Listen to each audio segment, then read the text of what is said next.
Live from the Stream Center in Tampa, Florida, the home of News Channel 8, your official Bucs station. This is Bucs Bonus on WFLA Now, powered by 1-800-ASK-GARY.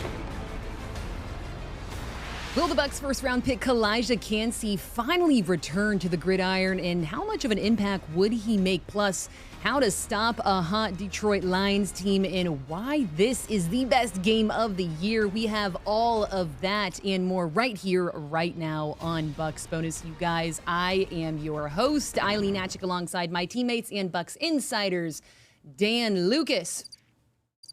Oh. That Crickets. Awkward. How about Karen? Yeah. Woo, then Karen lobbed it. Karen says, I got this, and you're giving me crickets on this. We have a live audience in the Jeff studio. over there? Yeah. Oh, Thank you, that was Jeff. incredible. Oh, look at Dan. I will. In full disclosure, we have a sign that says applause. It's like the old shows where they would tell the audience to applause. Jeff's just following orders. That's all. Did I get you on that? Right. Did I get you guys on that one? Okay, well, first of all, I know why this is the best game of the week, because Dan just showed you guys. If you are watching, it was the creamsicle jersey. If you're listening, guys, how about it? We got the Detroit Lions this week. We've talked a lot about this creamsicle game, but can we just touch on why it's so important in the history of this matchup? Well, this is going back to when the NFC Central was born, which was the third season, I believe, in the Bucs' existence. Believe it or not, the Bucs started out in the AFC West when they first started. But when the NFC Central was formed, it was the Bucs and every team that is now the NFC North. So this is a traditional old-time matchup.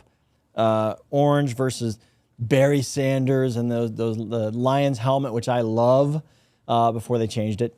And so this takes me back to some of the great games in the old Tampa Stadium. And I think it's great that they picked the Lions as the opponent to kind of a little nod to the old NFC Central. Well, also just the teams. It's shaping up to be a really good matchup. 4-1, 3-1. Yeah. Like, this is going to be a good one. Yeah. This is the next. If the 49ers and the Eagles are the top, this is the next level. Yeah. The Bucs and the Lions, that group of teams, that one-loss group of teams that is not quite up there, as we've now seen sample sizes, Bucs versus the Eagles, other teams, they're going to get the 49ers later this year. So this is, how do you stack up? Well, this is two teams with one loss, two teams that are pretty comparable, really, on both sides of the football, even though the Lions are the real deal, coming in here red hot.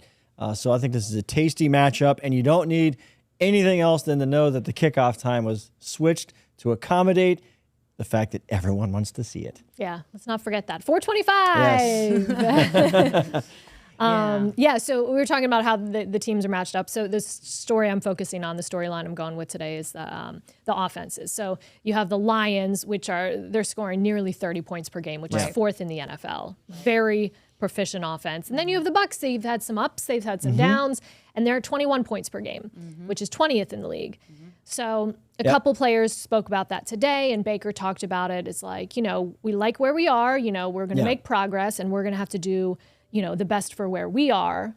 And Bowles said, if it becomes a shootout, I hope we can win a shootout. We're going to have to learn to win in different ways. Right. Yeah, I agree. And understand that the numbers don't lie, but the trajectory of the Bucs offense from week one, really from the preseason, has been going up, up, up. And I think it's going to get there. The Lions, this is like a season and a half ago where we saw the seeds being planted for what we're seeing now.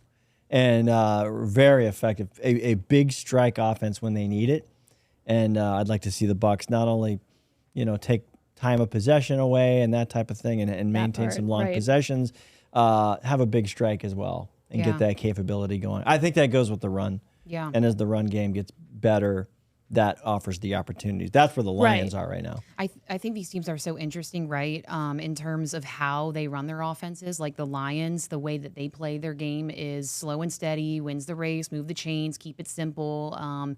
Jared Goff's super savvy guy, whereas you got Baker, who is scrappy. You know what Todd Bowles said, he's got the mindset of an offensive lineman, right? Didn't he say that a few? And we talked about that in one of the other weeks. But so it's kind of cool to kind of see the differences in their offenses, and Yeah, speaking of, I think the Lions' run game, as you guys may have mentioned, with Montgomery having back-to-back over 100 yards.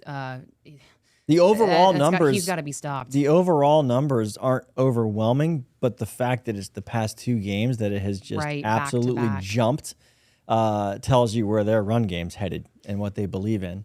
And the players surrounding Goff, what is he? 9 touchdowns, 3 picks. That's really close to Baker's numbers. Yeah, Baker's 7 and 2. Yeah, yes. so and their passer ratings are pretty similar as well. I think they're just like 1 or 2 points in difference. All right, so Goff doesn't have to overwhelm. We figured that out. And Montgomery's got to run. Lions got to keep the ball. Sounds like a team in orange this weekend.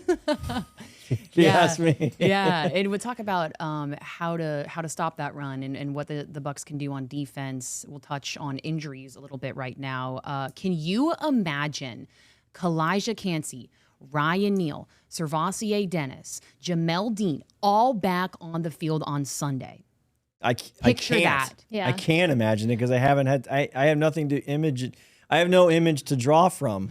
Well, what's crazy is like how well they're playing without certain pieces. Exactly. That is so important. I think people need to realize that. Well, we even talked about this after the Minnesota game. It was like Calijah played and they had 3 turnovers in the first half. He leaves the game and they don't have any more.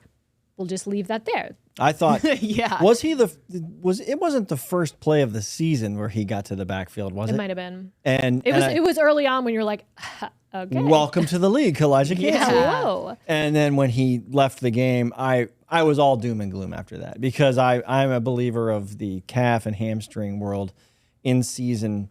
I'm on the side of please don't play unless you absolutely know you are as close to 100% as possible. And that's not what they did. And we saw what happened. It aggravated us. It's not a finger pointing thing, but it just is what it is because we had this glimpse of what can be, and then it was gone. Yeah. And I can't wait to see it again when he's back on. And everyone's talking about it. Right. Todd Bowles is talking about it. The other members of the defense are talking about it. Larry Foote talked about it on Monday. They're excited. Calijah, he is. I'm not going to say he's going to come out and affect the entire game, but he's going to affect the defense. Oh yeah. He's going to impact plays enough. I think everyone else around him is going to get bigger numbers. Shaq. The outside pass rush is going to improve. Vita Vea is going to start drawing single blocks if Calijah Kancey's healthy. Yeah, you know that defense, like they build off of each other too in terms of energy and hype. And then Baker's a guy too who sees that and is like, okay, you guys are doing all right. Well, check us out, our turn. Yeah. So we were talking a little bit before the show. The Lions, they've got a huge list out today. Do you still have that up, Karen? Can you repeat that? I don't mean to make you repeat yourself. Players. She's gonna crunch the names, but the numbers. So the Bucs have 1, 2, 3, 4, 5, 6, 7, 8, 9. So the Bucs have 9, but of the 9, you had Evans who did not participate. He had a key pops on there, limited with the calf, but then everybody else was full participation. So they're on there, but they're full.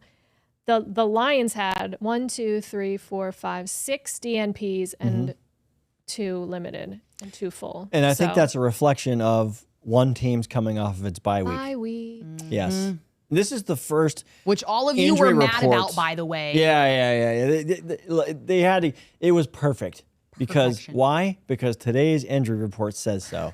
That's why it was a perfect time for the bye week. Yeah. Exactly. There you go. So now everybody moves forward, and it gives them time now to really integrate everything together when they game plan and install, which happened today for Detroit for Sunday. So good. And I would expect some of those Lions guys, you're so banged up already in the NFL that Monday goes by, Tuesday, Wednesday. I think some of these guys, they don't even have to do a thing till Thursday or even Friday. And I think I know who you're talking about too.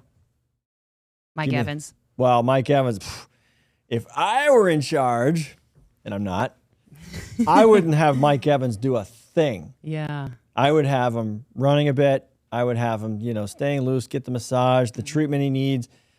I'd wait till pregame warm-ups on Sunday and let him run around a bit and give you a thumbs up or a thumbs down. That's how I feel about it. Okay, well, let's talk about the division. These are 2 teams leading their own divisions, and I mean, this is such an exciting game, guys. Like, I mean, this is a game you want to watch, you want to see, and obviously here the Bucs. The Panthers have allowed 144.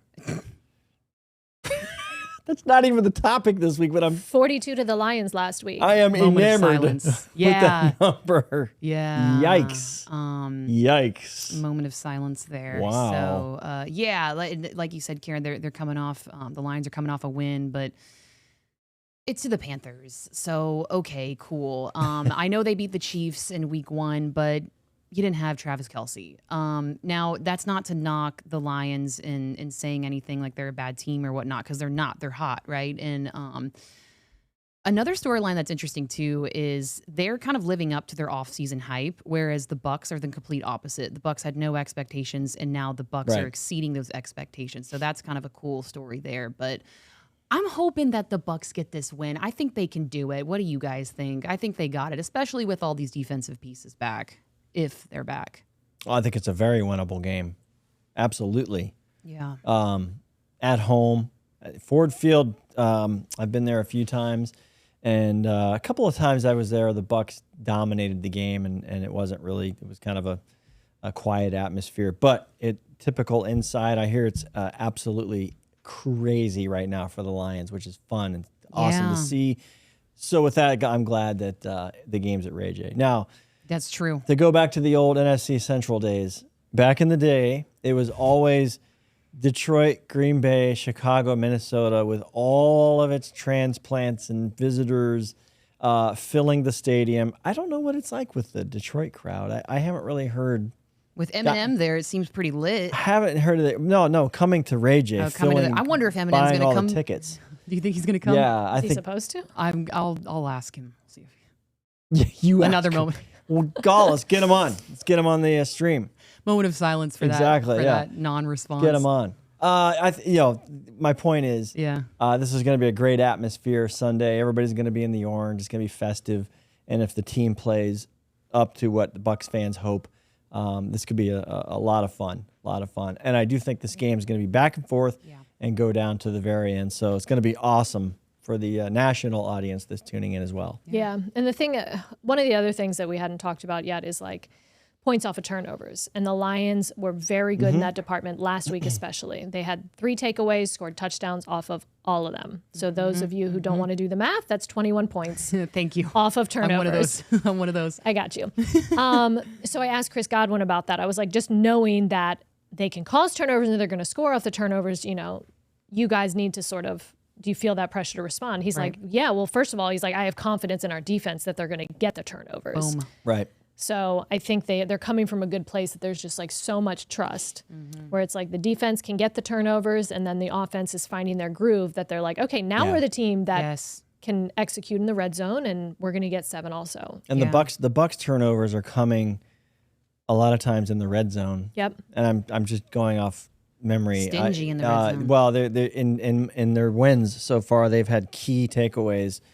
In some cases, right on the goal line. The turnover on downs to start the Eagles and game. It has put their numbers up in red zone defense. I believe they're second in the NFL. How about that? In red zone defense, keeping opponents off the board 3 instead of 7, 0 instead of 7. So it's the turnovers have been timely, very timely. And in a couple of cases, the Bucs have turned those into points. They had one long drive off of a turnover. The interception on opening day, right before the half, was Isian. That was basically a 14-point turnaround because the Bucs came out and scored in the third quarter on that long drive. Yes, after that. So that was, you talk about how to get a team and put them away. That's how it happens. Yeah. Well, you know who also has confidence in this Bucs team here? None other than Buckified. What's he wearing this week? Let's see. Fresh off the bye week. Hello, Eileen. This is Buckified Bert. Thank you for giving me a chance to talk about the Bucs. This is the week of the break was very necessary. Now we are more healthier than we were, considerably. Calijah going to get in there and give us some action. I truly believe that. And then we're playing against the Detroit Lions. 25 years ago, in a wild card game, the Buccaneers beat the Detroit Lions at the stadium. It wasn't Raymond James at the time. It was Houlihan Stadium. And now we got a chance to play them. And we was wearing creamsicle 25 years ago. We're going to be wearing the creamsicle again. And this is time we both got one loss. We the baddest thing in the South. And we're going to hit them in the mouth and prove to Detroit Lions that we for real. They'll see it Sunday. They're on the clock. Raymond James Stadium. Let's go. Let's get it on. I'm out. Big Al. Baddest thing in the South, baby. Buckified remembers that game in the playoffs in 1997, closing out the old stadium. It was the last game ever in the old Tampa or Houlihan Stadium, they called it. And it was Tony Dungy's breakthrough when the Bucs had a turnaround. They had ended the previous season on a winning streak, came into 97 with all these expectations like a team called the Lions this year, and got into the postseason, and they beat Detroit. It was the first playoff win in years for the Bucs franchise. They went to Green Bay the next week and lost. But, yeah, that's what he's going from. They've played the Lions a few times since then, Buckified. That's what he remembers. Yeah. That's the one he likes. The Bucs have won the last 2 meetings. Yeah. Hey, I remember one game, 2020. the one in Ford Field a few years ago. What, didn't Blaine Gabbert play much of the second half over Tom Brady, and they just kept going? They kept scoring and scoring and scoring. And Said Leonard Fournette had like 3 touchdowns? Yeah, Gronk had a big or day. 4 maybe. It was something absurd. Everybody had a huge day. That was before the Aiden Hutchinson era in Detroit. And a name that we have not mentioned yet. No offense to Aiden, because he is a game wrecker. A game wrecker. I forget. It might have been Scott Reynolds who said that during the press conference today with Bowles. And Bowles is like, you see what I see. Yeah. That's Todd Bowles' way of saying yes. Keep him as far away from Baker Mayfield as possible. Here's the problem, though, Eileen. Karen read the injury report. What was the name? Luke Gedicke. Yikes. I don't like that. Calf. It's a calf? Calf. Okay. What are these calf injuries? So your right tackle is dealing with a calf situation. So the Lions know this. Aiden Hutchinson is going to be on Luke Gedicke all Sunday. I'm presuming Gedicke plays. Hutchinson has 3 games in a row now with a sack. I think he's up to 4.5 for the season. If there's one guy to key on, that is it. And so now your rules come into play. If Gedicke cannot hold him off, especially on those passing downs, now you got to chip him with a running back, maybe keep a tight end on that side.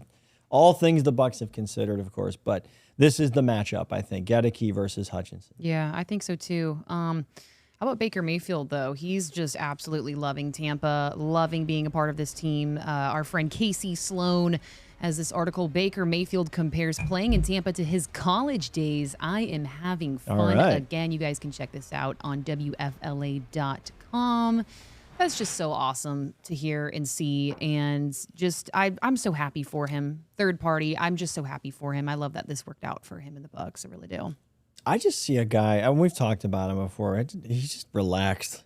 Yeah. And he does not feel Jason Light said he's that dude. Well, he's allowed to be a dude. He doesn't have the weight on him that was on him in Cleveland. I mean, he was supposed to be a savior, and he just wanted to come in and play quarterback.